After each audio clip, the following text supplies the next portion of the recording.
Please welcome Stephen Moyer.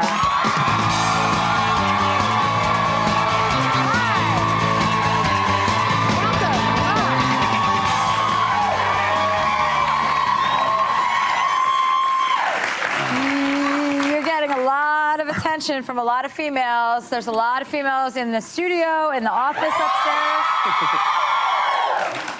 that have got their coslopuses in a twist. That sounds like some kind of pelvic condition. It's definitely in the pelvic region. Got it. Yeah. How are you doing? I'm really good, thank you. How are you? I love your show. Thank you. And I hate vampires. To be honest, you know, when I got the job, Would you mind talking in the accent that you use on the show? Sure, I don't mind. I'll do that for you if you want me to. When I first was told about the script, I looked at it and I thought, really, a vampire show? And then, you know, you read the first 30 pages of an Alan Ball script and you're just like, really? Wow. And I knew straight away it was going to be massive, but by literally page 5, Jason, you know, Suki's brother, has got some chick chained up to a on a hook. You know, that's the kind of show I want to be in. Well, I feel the same way about that because I always feel like people in acting like this that you must feel like an idiot sometimes saying these lines and with your fangs and having to hiss at people. Yeah. And I'm not a big fan of things that aren't rooted in fact, but with Alan Ball, it's true. He can make anything seem realistic, and the drama that's unveiled in all of his shows, yeah. You really do get into it, and you forget it's a show about vampires until you come hopping out of the woods and eat somebody. Like a bunny. Yeah. So tell us about, so you and Anna Paquin are engaged, right? So how did that come about? Did you... You have to ask them, and then they say yes or no. I wouldn't know, but he's ever proposed to me, so I don't even know how that goes down. I can't believe that. Do you promise that will happen to me? Do you promise?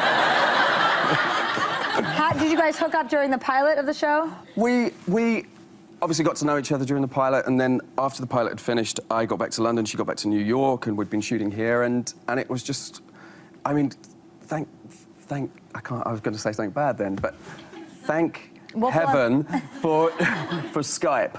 Skype is just amazing, you know, or iChat, or you can do a lot of things when you can see people. It kind of just makes it a little bit more interesting. So what is it like when you hook up with somebody and then did you try and keep it secret? I knew that within about 37 seconds of being on here, this was just going to be about sex. Well, I'm more concerned. I'm not actually going to ask you about your actual sex life. What I am going to ask you about is when you're... Well, I will. Go on. Did you try and keep it a secret on the show? Because I love how people always try and keep it a secret, and it's very obvious when somebody We were together by the time we came back. The HBO took 3 months to decide whether they were going to pick up the show or not. And we had seen each other during that time, and obviously we'd talked about whether it was a good idea or not to do this when you signed for 7 years to do something. Were you signed up for 7 years? Everybody signs for 7 years. Every single show on American television, you have to sign a 7-year contract. Oh, then not this show. I saw your 7-week contract. Yeah, this is like week to week. We're just like, oh, God. Rolling. Praying it gets canceled. That's funny. And then eventually, you know, by the time we came back to do the show, we had already started... Fornicated. We had blessed the relationship. Well, I'm glad that we discussed that and that you finally have revealed the truth to America. I think it's good. I think it is good. It's the ratings. Well, it was very nice to meet you. You're adorable, and I love your show, and everybody loves your show. So congratulations on everything. Much. You guys, the season premiere of True Blood, the season 3 premiere is this Sunday at 9 on HBO. So watch it.